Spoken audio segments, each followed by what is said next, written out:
अच्छा आप लोग फरमाइश की थोड़ा सा जोश दिखाइए, है ना, थोड़ा सा मस्ती कीजिए। बात मन बिगड़ी बनाई दा हो भेरोना, बात मन बिगड़ी बनाई दा। सब लोगों को लंबे लंबे हाथ उठने चाहिए। जिनको भोलेनाथ ने एक हाथ दिए हैं वो एक हाथ उठाएं, जिनको दो हाथ दिए हैं दो हाथ उठाएं, और जिनको नहीं दिए दोनों पैर को उठा लें। और हमारी यहाँ जितनी माता बहनें आप लोग भी दोनों हाथ उठा लें, जो जो बाबा को सच्चे दिल से मानते हैं। जी सब लोग इधर वाले काहे नीचे गिरा लिया, आप लोग भी उठाइए। बोले शंकर भगवान की जय।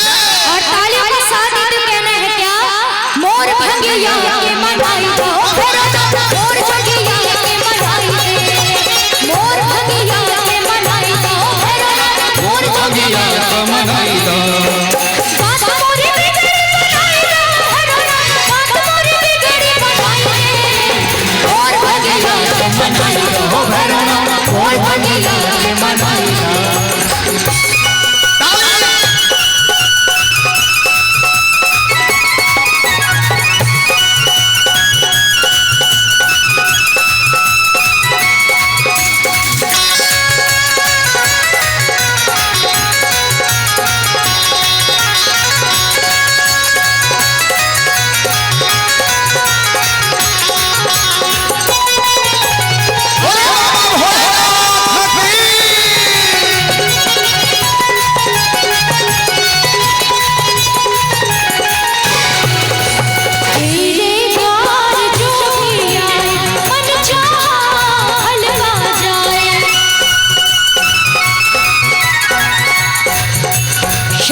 एक मिनट भैया, धर्मदेव भैया, अच्छा आप लोग थोड़ा सा एनर्जी दिखाइए, ना हो तो रेड बुल मंगा लीजिए, रेड बुल मार लीजिए।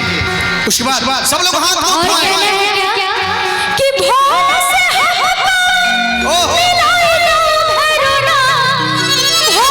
से मिलाई दे, और ताली के साथ के मनाई दो भेरोना, मोर भंगिया के मनाई दो, मोर भंगिया के मनाई दो, मोर भंगिया के मनाई दो।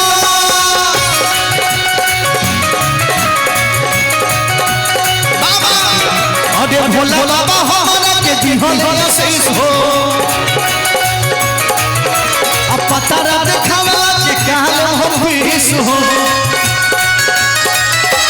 भोला बाबा हमारा के दिहल शेष हो, पतारा देखावा के काल हो विष हो। हमरा माथा में मोर चढ़ावा दी। अच्छा इसमें कितने भाई हमारे कुंवारे हैं जिनको शादी नहीं हुआ है, जिनका तो इधर वाले सब लोग को शादी हो गया? सभी कुमारे हैं, सभी कुमारे। ए बाबू तोरो शादी हो गया? अरे बड़ी मुस्कुरा रहा है, अरे का लाल है भैया कि हरे भोला बाबा हमारा के दिहल आशीष हो, पतारा देखावला के काल भविष्य हो। हमरा माथा पे मोर चढ़ावा दी। अरे जय हो पंडित जी कि बाबा सनिया से शादी रचा दी, लगन में बैंड बजा दी। बाबा सनिया से शादी रचा दी, लगन में बैंड बजा दी। अरे भोला बाबा हमारा के दिहल शेष हो, पतारा देखावला के काल भविष हो। अरे भोला बाबा हमारा के दिहल शेष हो, पतारा देखावला के काल भविष हो। हमरा माथा पे मोर चढ़ावा दी। तनी हाथ उठा के हो हमरा माथा पे मोर चढ़ावा दी। क्योंकि दरबार में जिसने किया सर मुंडका फूट गया, बोलिए कर्म। तो सब लोग हाथ को उठा के भैया भैया तो थोड़ा सा उठा लीजिए। पीछे हमारे चाचा लोग आप लोग भी हाथ को उठाइए कि हमरा माथा में मोर चढ़वा दी। जय हो पंडित जी। अच्छा यहाँ मान लीजिए सनिया मिर्जा नहीं है तो हम दुर्गा जी के लिए कहेंगे कि बाबा दुर्गा से शादी करा दी, लगन में बैंड बजवा दी। बाबा दुर्गा से शादी करा दी, लगन में बैंड बजवा दी। बोलिए बाबा भोलेनाथ की।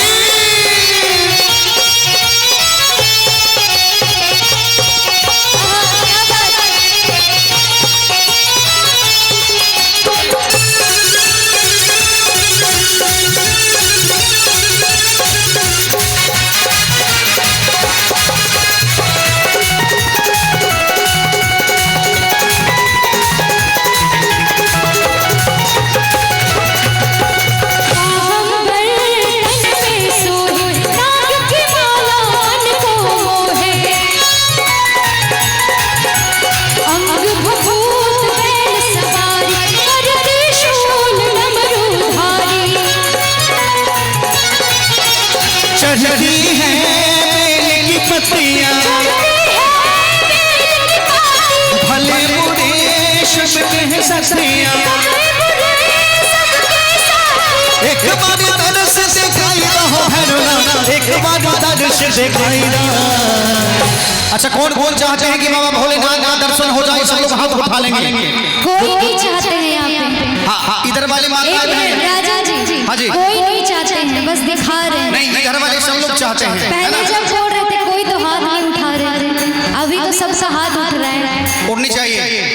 काहे अभी भी शादी वाला मैटर आने के बाद सब हाथ उठा रहे हैं, ऐसा बात है भैया? नहीं ना, बाबा को मानते हैं? कौन कौन मानते हैं? क्या बात है? हमारी माता बहन आप लोग नहीं मानते? हो हो कमलेश सोने मने छो उठाओ ना हाथ हो। हाँ अब हुआ। बीच में खैनी लटा रहे हैं। लटाइए लटाइए कोई बात नहीं है। और सभी